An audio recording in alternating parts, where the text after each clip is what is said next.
Welcome to the first of a two-part series on Coordinated Public Transit Human Services Transportation Plan Guidelines and the associated ranking of consolidated projects. I'm Linda Howell, Community Liaison for South Central and Southeast Washington and Partner Training Lead.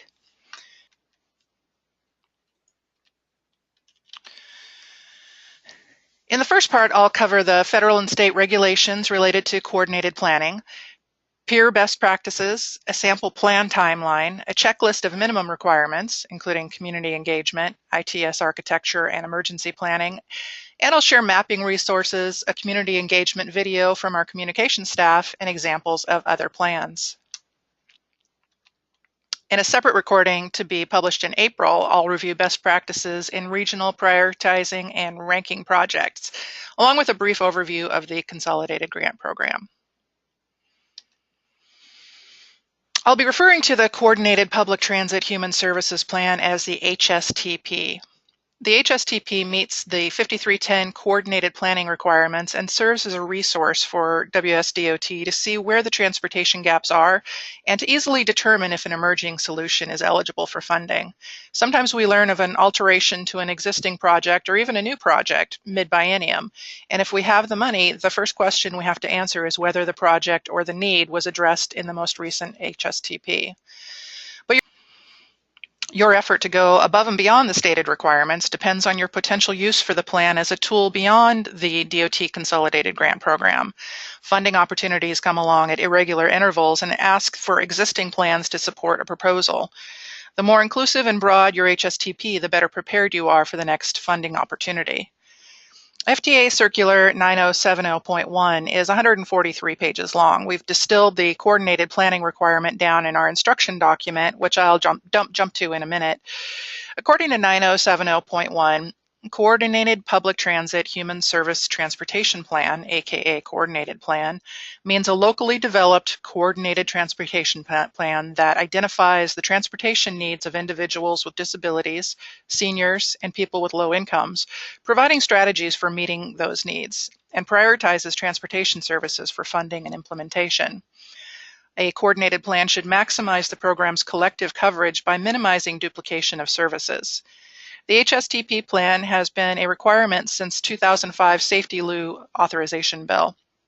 There's nothing new in the MAP 21 or FAST Act related to coordinated planning, except that now the state has to certify to FTA that all 5310 projects are included in a locally developed coordinated public transit human services plan developed and approved through a process that included participation by seniors, individuals with disabilities, representatives of public, private, and nonprofit transportation and human service providers, and other members of the public. The circular says, projects selected for funding shall be included in a coordinated plan that minimally includes the following elements at a level consistent with available resources and the complexity of the local institutional environment. An assessment of available services that identifies current transportation providers, an assessment of transportation needs for individuals with disabilities and seniors. This assessment can be based on the experiences and perceptions of the planning partners or on more sophisticated data collection efforts and gaps in service. Strategies, activities, and/or projects to address the identified gaps between current services and needs, as well as opportunities to achieve efficiencies in service delivery. And priorities for implementation based on resources from multiple program sources, time, and feasibility for implementing specific strategies and/or activities identified. The circular says states and communities may approach the development of a coordinated plan in different ways, and DOT exercises its option for flexibility. Washington State DOT has chosen to apply this requirement to all projects in the Consolidated Grant Program, and DOT is using this process to also visually represent the demographics of a region, to encourage emergency management coordination, and to document technology-based solutions and intelligent transportation systems. There's a US DOT expectation that projects with significant ITS elements must be compliant with the regional or statewide ITS architecture.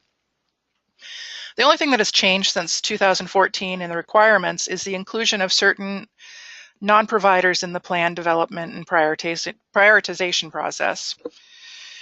While the 5310 grant program specifies enhanced mobility of seniors and individuals with disabilities, the Washington law defines people with special transportation needs as those persons who, because of physical or mental disability, income status, or age, are unable to transport themselves or to purchase appropriate transportation. I've included links to both federal and state law on the resources page. What we heard from regional planning organizations was the desire to get feedback from WSDOT on the last plan they submitted, a clear understanding of minimum requirements, and help with community engagement. I've notified all the community liaisons of the results of the survey, and they are prepared to provide feedback on your 2014 plan based on plan requirements from the instructions document. We've revised the instructions document to weed out any ambiguous language and to put all of the little deliverable section in one section together at the end. Again, there are no new requirements in this revision, just clarification. So I'd like to show you the document that you can find online. This has been revised just in the past month. It's now got a table of contents. It's got a few more examples in each category of stakeholders. And the little boxes that did have deliverables at the end of each section are now all together at the end. I'm going to read some of the best practices we collected from the planning organizations when the community liaisons sent out the recent survey. Developing a stakeholder list.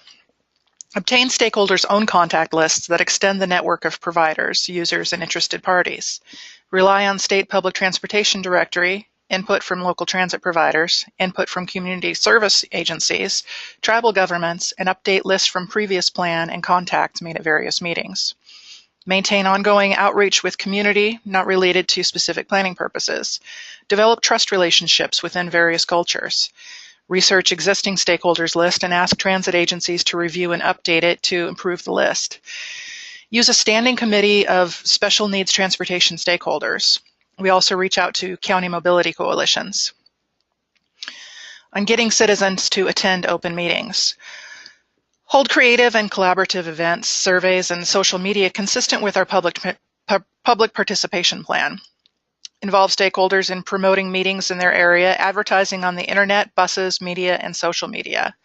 Personal contact with active citizens in the community after initial email invitations.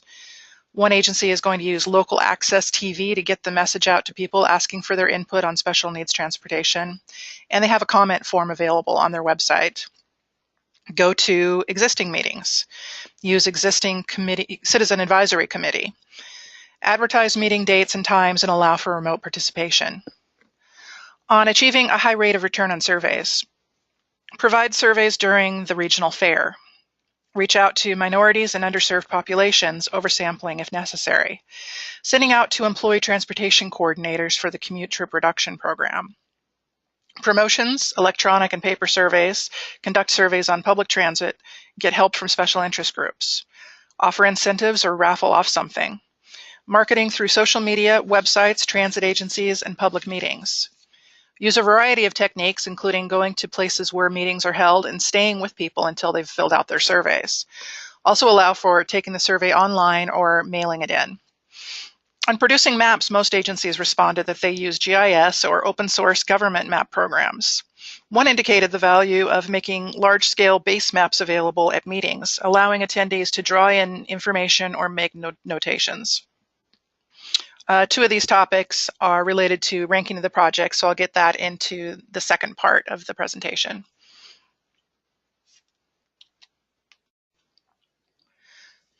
This is a sample timeline. I've heard of some HSTP committees that started meeting last year and some that just had their first meeting in March. Some agencies plan to finish their plan in December, and some have condensed the timeline so that they're done in July. The requirement is that you send in the final plan by December 31st, 2018. Hopefully by now you have initiated your HSTP committee and determined scope of work, roles, and schedule. By summer, you should have done a lot of data collection through the internet and your transportation providers and committee members, and will probably have begun public meetings and surveys. So that by July, you can identify unmet needs and develop strategies. The consolidated grant program applications will be available mid-July, and I'll go over the grant timeline in part 2. December 31st, the plan ranked lists are due to DOT. Remember to build in time for your board to approve and/or edit either document. Each region does outreach a little different. Quadco did a series of mobility summits in order to pull provider stakeholders in and learn from them, followed by a series of open forums advertised to the public so they could provide comments. Most agencies employ at least one survey. Yakima Conference of Governments has one survey for the broad swath of stakeholders and a different survey for just the local transportation providers. I encourage you to ask other agencies for examples of what they are doing. No need to reinvent the wheel. I know you don't have time for redundancy. You can ask your community liaisons for other planning organizations are doing in their regions. One public meeting or workshop per town or county may not be enough. It depends on population and the response or interaction level. A place like Seattle would require multiple opportunities for the community to attend. Supplement with surveys and get out to meet the tribes in your region one-on-one. They are less likely to attend community meetings, but their involvement in planning is very important. Refer to the list of population types and example groups in the instructions document. If a population is underrepresented at public meetings, reach out to them individually. Participation may remain low even though a good faith effort is made by the lead agency to involve passengers, representatives of public, private, and nonprofit transportation, and human service providers and others. The lead agency convening the coordinated planning process should document the efforts it makes to utilize and solicit involvement. If your solutions include a capital project for intelligent transportation systems, hardware, software, or memberships, the type of technology must be in either the DOT Transit ITS architecture plan or a regional architecture plan. If the respective MPO or RTPO does not maintain such a plan, work with your community liaison to identify or amend an existing plan. Some 2014 plans had no ITS section at all. Even if there are no technology projects currently, flesh this section out by describing services or systems that could potentially be improved with ITS enhancement. Access the most recent Washington State ITS transit architecture in the resources sheet. Emergency management coordination is among the minimum requirements for your HSTP. As you can see, there are a lot of threats in our state. Some won't apply in your corner of the state. These are all situations where a local government might need to move a lot of people. And the local transit and school district are the best sources of transportation. Vanpool vans, cutaways, or buses could potentially play a part in evacuation or relocation. You should discuss this with the county emergency management agencies well in advance of an emergency and develop a memorandum of understanding. I've added some links in the resource sheet for more information about transits and emergency planning and an example MOU. Here are some example appendices from 3 different HSTP plans. While you will want to internally track documents like attendee lists, we do not require meeting agendas or meeting sign-in sheets as part of the HSTP. We do want to know what types of populations were represented, how many were contacted versus how many engaged, and a summary of your efforts and the input received. We will provide a form for you to list the projects and their ABC rankings, but we don't expect you to attach the consolidated applications to the HSTP. Maps, tables, and charts can either go in the body of the plan or in an appendix. Online mapping resources can help you identify demographics, destinations, and other data sets valuable to the planning process. I'm going to take you over to the DOT Online Map Center to show you how to access Alpaca. If you go to the, I think it's the 3rd screen in, has the Alpaca. And this was created for Title VI. So it's got demographics like limited English proficiency, but it also has things that are going to apply to your HSTP, such as poverty level, veterans, age, disability. And you can create your own service area by drawing a custom layer just around your county or your RTPO or PTBA boundary.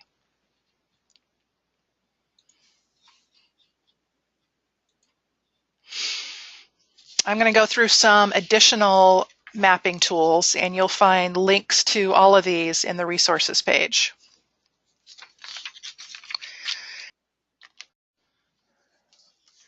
ASTDR stands for Agency for Toxic Substances and Disease Registry. Their Social Vulnerability Index Mapping Dashboard provides information at census tract level and shows relative vulnerability on several themes, including socioeconomics, household composition and disability, minority status and language, and housing transportation. It does not have the service area boundaries, but if you can get a lot more detail if you want it. Housing and Urban Development's Affirmatively Furthering Fair Housing online mapping tool is focused on HUD programs, but it's useful in areas receiving HUD funding. It has many different variables that can be individually mapped at the census tract. Emergency management data and information on demographics and origin and destinations can be found at the Washington Tracking Network, which provides access to many different known care facilities in either map or list format. There's a lot of potential information on this site that would be a good starting point to then review with participants. Finally, EPA's Environmental Justice Screening and Mapping tool. You can find more demographics, and that includes the American Community Survey's data for population density. One more resource I want to tell you about is Washington's 211 service. I recently learned that they track not only the connections that they were able to make for people requesting transportation, but they also track the unmet need. Planning organizations can contact 211 and ask for a report on transportation, especially unmet need in your region. We've got a 20-minute presentation on community engagement just recently recorded by communications staff in my division, Jeff Lucero. The software I'm recording this presentation on doesn't like to convert recorded audio, so I'm going to have you go to the HSTP homepage to watch Jeff's video clip. Also reference the transportation toolkit on the resource page for more examples of outreach. I encourage you to look at other plans, both Washington plans and other states. Links to other plans are listed in the resources page. That includes a directory of coordinated transportation plans provided by the National Center for Mobility Management. That's the end of part one. Again, I want to encourage you to learn and borrow from other agencies if you are looking to modify your HSTP structure or content. Contact me or your regional community liaison if you have any questions. Part two is about regional project ranking and will be available in April. You may want to play that part two for your HSTP committee.